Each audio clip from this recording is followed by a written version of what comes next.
Skin का अब जिनी की अलग अलग एक्शंस हो सकते हैं। निकालूं? अच्छा जी, हाँ, तो जेनी मुझे बता रही है, जो कि मेरा शुरू हुआ था मॉइस्चराइजर से। मैं हमेशा से ये कहती हूँ, मैं अपने मुंह पे ज़्यादा कुछ करती नहीं हूँ, and I feel, I have always felt कि जितना नेचुरल कर लें उतना ज़्यादा अच्छा है। जितना कम इस चीज़ें करेंगे तो आपकी स्किन ज़रा बेहतर रहती है। और लगाने के लिए मैंने ये रियलाइज़ किया, moisturiser is the most important, because वो हाइड्रेशन करता है, उससे रिंकल्स नहीं होते, उससे पिगमेंटेशन बेहतर हो जाती है। तो बड़ा मैंने ढूंढने के बाद मुझे एक ही जो मैं हर वक्त दिखाती हूँ और हर वक्त कहती हूँ, मेरे लिए मेकअप मेरे बैग में नहीं होगा, मॉइस्चराइजर होगा। हाँ शायद एक लिपस्टिक है, शायद एक लिपस्टिक है जो मैं कभी नहीं लगाती, लेकिन मेरे बैग में मेरे एक नहीं, दो नहीं, day cream, night cream, evening cream, day cream, बो क्रीम, हर एक का ये देखे मैंने निकाल के रखा हुआ है। Because moisturiser is the most important thing in your life. It's like my primer.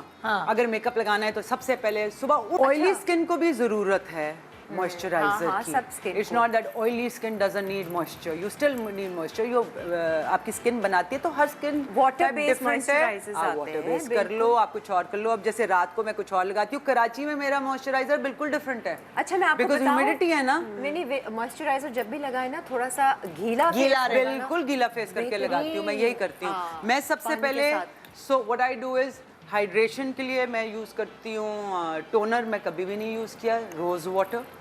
That's always been my thing कि पहले सबसे पहले रूटीन होती है। रोज़ वाटर से मैं साफ भी करती हूँ, आपको मैंने कितनी दफ़ा बताया, मैं मुँह नहीं धोती।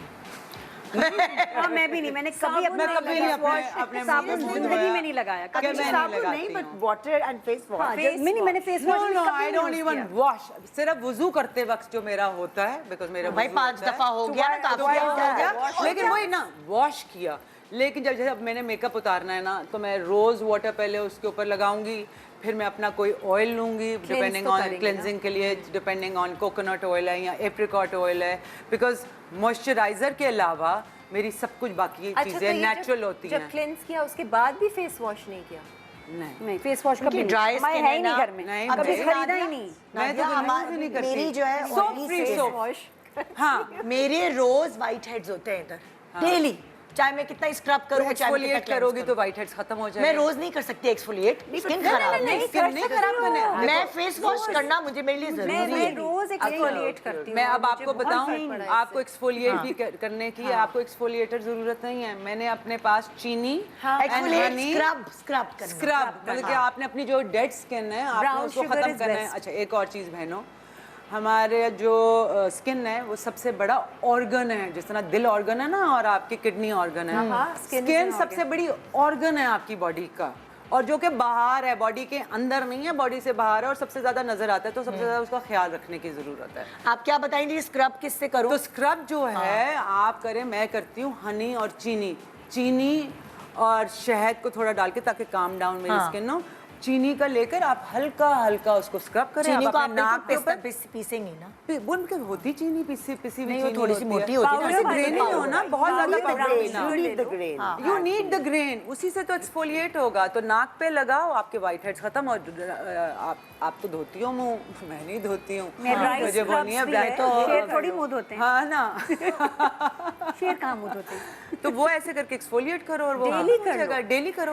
उपटन is very good for exfoliation also, वो ब्राइटनेस के लिए भी अच्छा है। हल्दी बहुत अच्छे। सो नाउ मैं अब करती हूँ देसी चीज़ें ज़्यादा। और वो ऐसी स्टोरी है, जब मेरी बेटी पैदा हुई 9 महीने की थी, सोफिया, अगर तुमको याद हो तो, उसको एक्जिमा का कितना प्रॉब्लम था और मैं उस पर क्रीमें नहीं लगाना चाहती थी। तो उस पर मुझे ज़रा कीड़ा है, मैं कोई भी काम करती हूँ, लॉन कर रही थी तो उसमें बस चली जाती हूँ ना।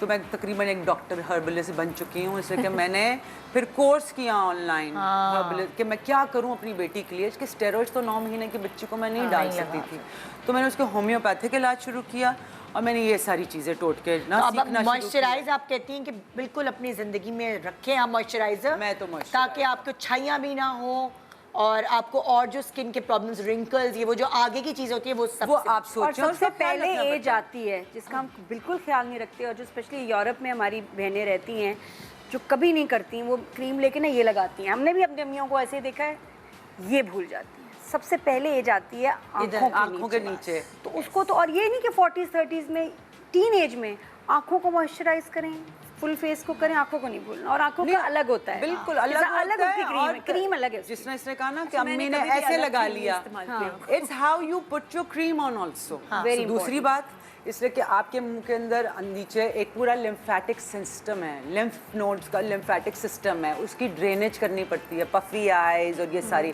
सो when you are using there is a whole way of doing it, right? कि आप क्रीम कैसे लगाते हैं। आंखों के नीचे आप क्रीम खा करके नहीं लगाते हो, आप टैप करके लगाते हो और बाहर से अंदर की तरफ जाते हो ताकि आपकी अपनी स्किन ना खींचो, आपकी स्किन ना खींचे। It's how you sleep, I mean you have to take care of that organ.